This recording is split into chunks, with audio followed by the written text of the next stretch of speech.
नमस्कार, हिमाचल बुलेटिन में आपका स्वागत है। आज के मुख्य समाचार। मुख्यमंत्री ने कुल्लू जिले में हुई बस दुर्घटना पर किया गहरा दुख व्यक्त।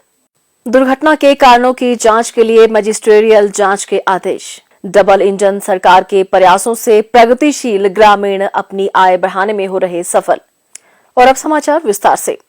मुख्यमंत्री श्री जयराम ठाकुर ने आज कुल्लू जिले की सैंज घाटी के शैंसर के निकट हुए दुखद बस हादसे के घटनास्थल का दौरा किया और घटना की विस्तृत जानकारी ली। मुख्यमंत्री ने बस दुर्घटना के पीड़ितों से भेंट कर संवेदना व्यक्त की और प्रशासन को उन्हें हर संभव मदद प्रदान करने के निर्देश दिए। उन्होंने कहा कि इस दुर्घटना के पीड़ितों के लिए प्रधानमंत्री श्री नरेंद्र मोदी और प्रदेश सरकार ने भी आर्थिक सहायता प्रदान करने की घोषणा की है। उन्होंने कहा कि सरकार ने दुर्घटना के कारणों की जांच के लिए मैजिस्ट्रियल जांच के निर्देश दिए। मुख्यमंत्री ने कहा, आज सुबह 8:15 बजे के लगभग बताया गया कि भी एक बस, प्राइवेट बस जो जा रही थी और उसमें 15 सवारियां थी। रास्ते में कुछ बरसात के कारण, बारिश के कारण कुछ बोल्डर सड़क पर गिरे होने के कारण जो है उसका बाहर से निकालने की कोशिश की। बस अनियंत्रित हो गई और उसके कारण नीचे गिर गई। लेकिन बस जो गिरी है उसमें उसका इम्पैक्ट बहुत ज़्यादा था, क्योंकि सीधी ढांक तीखी खड़ी थी वहाँ पर और उस कारण से 12 लोगों की दुखद मृत्यु उसमें हुई है। 3 लोग घायल हैं और उनको कुल्लू हॉस्पिटल में भेज दिया गया है।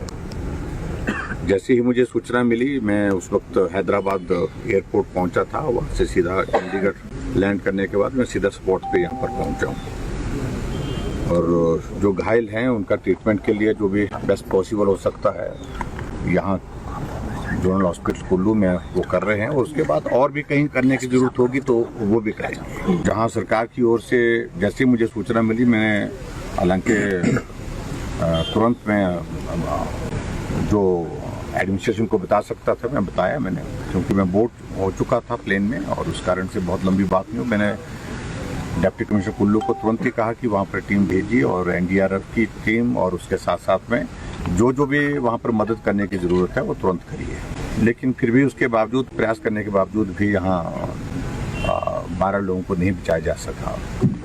और जहाँ उनको रिलीफ देने की बात है, उनके परिवार के प्रति मैं संवेदना व्यक्त करता हूँ और उनके परिवार को जो 4 लाख और उसके अतिरिक्त जो हमारा ट्रांसपोर्ट से 1 लाख रुपए, यानी कि कुल मिलाकर के 5 लाख रुपए जिनकी दुखद मृत्यु हुई है उन परिवारों को हम देंगे। और उसके बाद जो घायल हैं उनके लिए जो बेस्ट पॉसिबल जो ट्रीटमेंट के लिए जो मदद करने की होगी वो करेंगे। प्रदेश में स्वयं सहायता समूहों के माध्यम से ग्रामीण आर्थिकी में व्यापक सुधार हो रहा है। केंद्र व प्रदेश की डबल इंजन सरकारों के प्रयासों से न केवल प्रगतिशील ग्रामीण अपनी आय बढ़ाने में सफल हो रहे हैं, बल्कि अन्यों के लिए प्रेरणा स्रोत के रूप में भी उभरे हैं। राष्ट्रीय ग्रामीण आजीविका मिशन इसमें अपनी महत्वपूर्ण भूमिका निभा रहा है। इस मिशन के तहत स्वयं सहायता समूहों के तैयार उत्पादों को विपणन के लिए उचित मंच प्रदान किया जा रहा है। प्रदेश सहित ऊना जिला में विभिन्न ब्रांड नामों से उत्पाद तैयार कर बिक्री के लिए उपलब्ध करवाए जा रहे हैं। सरकार की योजनाओं एवं कार्यक्रमों को जमीनी स्तर पर सफलतापूर्वक क्रियान्वित करने के लिए जिला प्रशासन ऊना द्वारा विशेष प्रयास किए जा रहे हैं। स्वयं सहायता समूहों के उत्पादों सेवियां, पापड़, अचार तथा बांस के उत्पाद सोमभद्रा ब्रांड के अंतर्गत बेचे जा रहे हैं और अब इसमें मीठी तुलसी अथवा स्टीविया का नाम भी जुड़ गया है।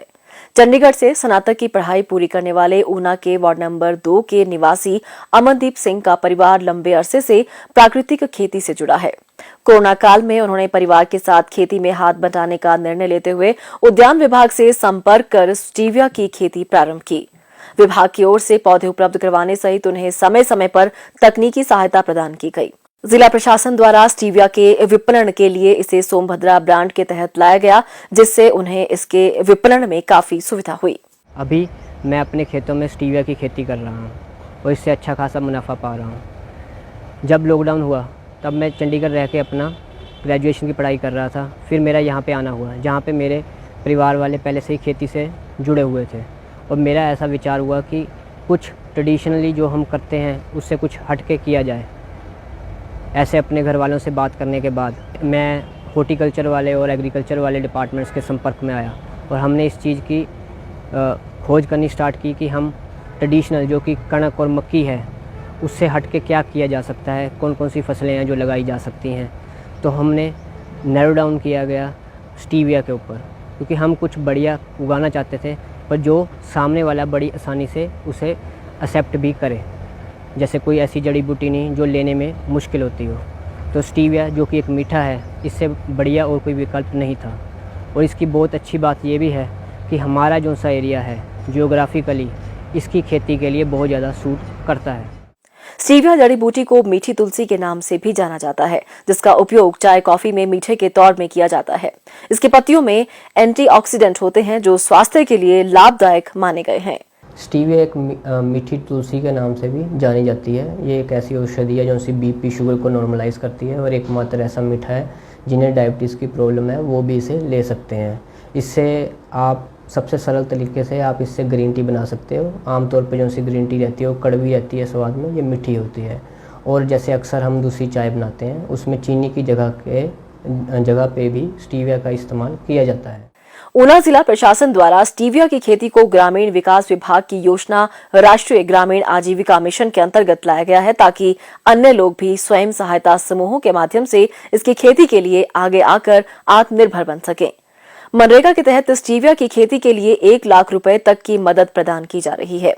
विशेषज्ञों के अनुसार स्टीविया का पौधा 5 वर्ष तक जीवित रहता है और प्रत्येक 3 माह के पश्चात इसके पत्तों को तोड़कर सुखाने के उपरांत यह बिक्री के लिए उपलब्ध रहता है। स्टीविया शुगर फ्री टैबलेट, मिठाई व अन्य पेय पदार्थों में भी उपयोग में लाया जाता है। स्थानीय व अंतर्राष्ट्रीय बाजार में इसकी मांग काफी रहती है। भारतीय बाजार में इसके सूखे पत्ते 125 से 150 रुपए प्रति किलोग्राम की दर से बिक जाते हैं। इसकी खेती के लिए लगभग 40,000 रुपए प्रति एकड़ की लागत आती है और प्रति वर्ष इससे 3 से 3.5 लाख रुपए प्रति एकड़ की आय अर्जित की जा सकती है। हिमाचल बुलेटिन देखने के लिए सब्सक्राइब करें YouTube channel IPR Himachal, follow करें ट्विटर @DPRHP, लाइक करें Facebook page information and public relations department Himachal Pradesh, visit करें वेबसाइट www.himachalpr.gov.in। इस अंक में इतना ही, कल फिर होगी मुलाकात। दीजिए इजाजत, नमस्कार।